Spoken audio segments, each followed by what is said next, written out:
क्या आप जानते हैं कि भारत अब तक कॉमनवेल्थ गेम्स में 564 मेडल जीत चुका है। हमारे कई सबसे बड़े स्पोर्ट्स स्टार्स ने यहीं से अपनी पहचान बनाई। तो फिर लगभग 100 साल पुराने इन गेम्स के अस्तित्व पर अचानक सवाल क्यों उठने लगे हैं? मैं हूं अरूप घोष। चलिए आसान भाषा में समझते हैं। कॉमनवेल्थ गेम्स की शुरुआत 1930 में हैमिल्टन कनाडा में हुई थी। तब इन्हें ब्रिटिश एम्पायर गेम्स कहा जाता था। सिर्फ 11 देश, करीब 400 खिलाड़ी और 6 खेल। मकसद था ब्रिटिश एम्पायर के देशों को खेलों के जरिए जोड़कर रखना। समय बदला, कई देश आजाद हुए, एम्पायर खत्म हुआ और यही प्रतियोगिता आगे चलकर कॉमनवेल्थ गेम्स बन गई। आज कॉमनवेल्थ में 56 सदस्य देश हैं, 56, लेकिन ग्लासगो 2026 में 74 टीमें हिस्सा लेंगी, 74। ऐसा इसलिए क्योंकि इंग्लैंड, स्कॉटलैंड, वेल्स और नॉर्दर्न आयरलैंड अलग अलग टीमें उतारते हैं। इनके अलावा कई ब्रिटिश ओवरसीज टेरिटरीज और क्राउन डिपेंडेंसीज भी अलग टीमों के साथ खेलते हैं। यानी ओलंपिक्स या एशियन गेम्स की तरह यहाँ ज्योग्राफी नहीं, हिस्ट्री देशों को जोड़ती है। इन गेम्स की एक खास परंपरा है, किंग्स बेटन रिले। 1958 से हर एडिशन में बेटन सभी भाग लेने वाले देशों की यात्रा करती है और ओपनिंग सेरेमनी में हेड ऑफ द कॉमनवेल्थ का संदेश लेकर पहुंचती है। इन गेम्स ने दुनिया के कई महान खिलाड़ियों को जन्म दिया है। Usain Bolt, Shelly Ann Fraser Pryce, Ian Thorpe, Cathy Freeman, Ariarne Titmus, Emma McKeon, Sebastian Coe and Valerie Adams. इनमें से कई खिलाड़ी पहले कॉमनवेल्थ गेम्स में चमके, फिर ओलंपिक और वर्ल्ड चैंपियन बने। और एक बात याद रखिए, कॉमनवेल्थ गेम्स में गोल्ड जीतना बिल्कुल आसान नहीं होता। कई खेलों में यहाँ का मुकाबला वर्ल्ड क्लास होता है। उदाहरण के लिए 5000 और 10,000 मीटर। अगर आपको गोल्ड जीतनी है तो अक्सर Kenya, Uganda, great Britain, Australia और कनाडा के धुरंधरों को हराना पड़ता है। बस एक बड़ा नाम अक्सर नहीं होता, इथियोपिया यानी केनेनिसा बेकेली, सेलेमॉन बरेगा, योमिफ केजेल्चा और हेगोस केब्रीवेट जैसे दिग्गज नहीं होते। लेकिन इसके बावजूद कॉमनवेल्थ का डिस्टेंस रनिंग मुकाबला लगभग वर्ल्ड चैंपियनशिप जितना कठिन माना जाता है।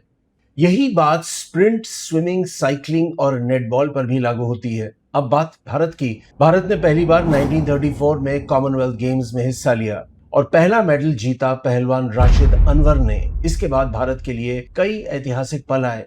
1958 मिल्खा सिंह ने कार्डिफ में भारत का पहला इंडिविजुअल एथलेटिक्स गोल्ड जीता। 1978 प्रकाश पाडुकोन ने बैडमिंटन सिंगल्स में भारत को पहला कॉमनवेल्थ गोल्ड दिलाया। 2002 मैनचेस्टर में भारतीय महिला हॉकी टीम ने इंग्लैंड को हराकर गोल्ड जीता। यही जीत आगे चलकर फिल्म चक दे इंडिया की प्रेरणा बनी।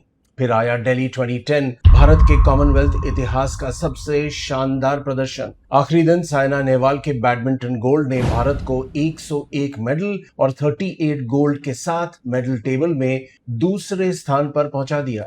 2014 अभिनव बिंद्रा ने अपने कॉमनवेल्थ करियर का शानदार अंत एक और शूटिंग गोल्ड के साथ किया। 2018 मैरी कॉम पहली बार कॉमनवेल्थ चैंपियन बनी और एक युवा नीरज चोपड़ा ने जावेलिन गोल्ड जीतकर दुनिया को बता दिया कि भारत का अगला बड़ा स्टार आ चुका है। 3 साल बाद वही खिलाड़ी ओलंपिक चैंपियन बना। बर्मिंघम 2022 में भी शूटिंग कार्यक्रम से बाहर होने के बावजूद भारत ने 61 मेडल जीतकर चौथा स्थान हासिल किया, 61 मेडल्स। कुल मिलाकर भारत अब तक कॉमनवेल्थ गेम्स में 564 मेडल जीत चुका है। 203 gold, 190 silver and 171 bronze.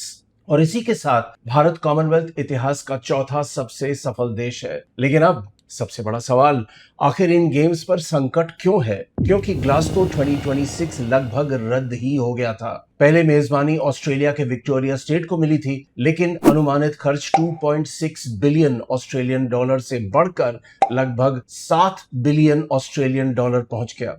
Victoria ने हाथ खड़े कर दिए। कई महीनों तक कोई भी मेजबानी करने को तैयार नहीं था। आखिरकार ग्लासगो आगे आया, लेकिन एक शर्त पर, गेम्स छोटे होंगे, सस्ते होंगे और ज्यादा प्रैक्टिकल होंगे। बजट लगभग 780 मिलियन पाउंड से घटाकर सिर्फ 150 मिलियन पाउंड कर दिया गया और स्पोर्ट्स प्रोग्राम 20 खेलों से घटाकर सिर्फ 10 खेल। यही भारत के लिए सबसे बड़ा झटका है। Wrestling, badminton, hockey, cricket, table tennis, squash, triathlon, ये सभी बाहर हैं। यही वे खेल हैं जहां भारत सबसे ज्यादा मेडल जीतता है। इसलिए अगर इस बार भारत का मेडल टैली कम होता है तो इसका मतलब ये नहीं कि भारतीय खिलाड़ी कमजोर हो गए हैं। बल्कि उन खेलों में अब मेडल ही नहीं दिए जाएंगे। भारत की एक और पुरानी शिकायत है शूटिंग। ये भारत के सबसे मजबूत खेलों में से एक है, लेकिन होस्ट सिटी को अब खेल चुनने की ज्यादा छूट मिलती है, इसलिए शूटिंग कई बार प्रोग्राम से बाहर हो जाती है। यानी खर्च तो कम होता है, लेकिन अलग अलग कॉमनवेल्थ गेम्स की तुलना करना मुश्किल हो जाता है। तो आखिर आर्थिक संकट क्यों? क्योंकि आज किसी भी मल्टी स्पोर्ट इवेंट की मेजबानी बेहद महंगी हो चुकी है। Athletes village, security, transport, technology, broadcast, सब पर भारी खर्च होता है। लेकिन ओलंपिक्स या फीफा वर्ल्ड कप की तरह कॉमनवेल्थ गेम्स को उतनी बड़ी टीवी ऑडियंस या स्पॉन्सरशिप नहीं मिलती। इसलिए कई सरकारें इतना पैसा खर्च करने से हिचकती हैं। ग्लासगो ने एक नया रास्ता चुना है, स्मॉलर, चीपर, सस्टेनेबल। पुराने स्टेडियम इस्तेमाल करो, कम खेल रखो और होस्ट सिटी को ज्यादा फ्लेक्सिबिलिटी दो। यही मॉडल अब इंटरनेशनल ओलंपिक कमेटी भी अपनाने लगा है। तो कॉमनवेल्थ गेम्स की जगह आखिर है कहां? ओलंपिक्स सबसे बड़ा मंच है, एशियन गेम्स उसके बाद आते हैं, लेकिन कॉमनवेल्थ गेम्स की अपनी अलग पहचान है। एथलेटिक्स, स्विमिंग, बॉक्सिंग, नेटबॉल, इन खेलों में यहाँ का मुकाबला आज भी वर्ल्ड क्लास होता है, क्योंकि दुनिया की कई सबसे मजबूत टीमें कॉमनवेल्थ का हिस्सा हैं। और यही वजह है कि ग्लासगो 2026 सिर्फ एक और कॉमनवेल्थ गेम्स नहीं है, ये एक सर्वाइवल टेस्ट है। अगर ये नया मॉडल सफल रहा तो कॉमनवेल्थ गेम्स अगले 100 साल भी जारी रह सकते हैं। लेकिन अगर ये प्रयोग नाकाम रहा, अनसक्सेसफुल रहा, तो कॉमनवेल्थ गेम्स की सबसे बड़ी हार किसी ट्रैक पर नहीं होगी, बल्कि एक बैलेंस शीट में लिखी जाएगी।